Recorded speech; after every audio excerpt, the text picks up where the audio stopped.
नमस्कार। आज की कहानी दुनिया के सबसे बड़े दानी की है, जो कि महाभारत से जुड़ा है। महाराज युधिष्ठिर हस्तिनापुर से निकलकर उन्होंने एक नया राज्य बनाया, इंद्रप्रस्थ।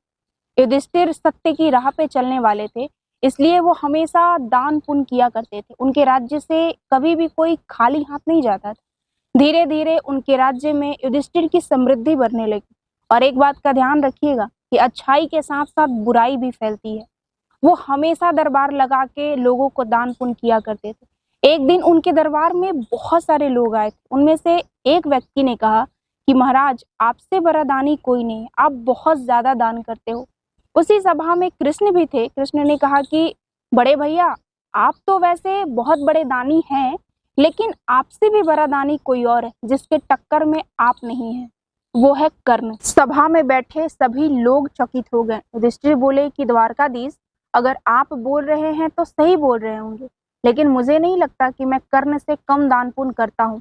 कृष्ण बोले कि बड़े भैया, धैर्य रखिए, इस दुनिया में हर बात की परीक्षा होती है और आपके भी बात की होगी। कुछ ही समय के बाद राज्य में मूसलाधार बारिश हुई। चारों तरफ पानी ही पानी हो गया और खाने के लाले पड़ने लगे। उसी बारिश के दौरान युधिष्ठिर अपने सभा में बैठे थे। उस वक्त एक साधु आए। युधिष्ठिर उठे, प्रणाम किए और बोले कि बताइए महाराज, आपकी मैं क्या सेवा कर सकता हूँ। साधु बोले कि राजा, मैं दुनिया के हर मोह माया से ऊपर उठ चुका हूँ।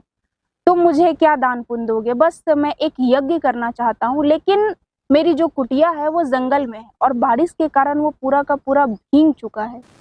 और उस यज्ञ में अनुष्ठान चंदन की लकड़ी का होना चाहिए, इसलिए मुझे थोड़ा सा चंदन का लकड़ी दिला दो। युधिष्ठिर बोले कि बस इतनी छोटी सी बात, अभी मैं इसका प्रबंध करवाता हूँ। युधिष्ठिर ने अपने सेवकों से कहा कि इन्हें जितना भी चंदन की लकड़ी चाहिए, इन्हें ला करके दे दो। थोड़ी देर बाद सेवक वापस आए और बोले कि महाराज, चंदन की लकड़ी खत्म हो चुकी है। 4 महीने से बारिश होने के कारण पूरा जंगल भींगा हुआ है। युधिष्ठिर बोले कि ऐसा करो, हमारे महल में जो चंदन की लकड़ी पड़ी है उसे ला करके इन्हें दे दो। पता चला कि महल में भी चंदन की लकड़ी समाप्त हो चुकी है। युधिष्ठिर साधु से बोले कि महाराज, मैं आपसे क्षमा चाहता हूँ कि मैं आपको दान नहीं दे पा रहा हूँ। साधु बोले कि कोई बात नहीं, मैं कहीं और देख लेता हूँ।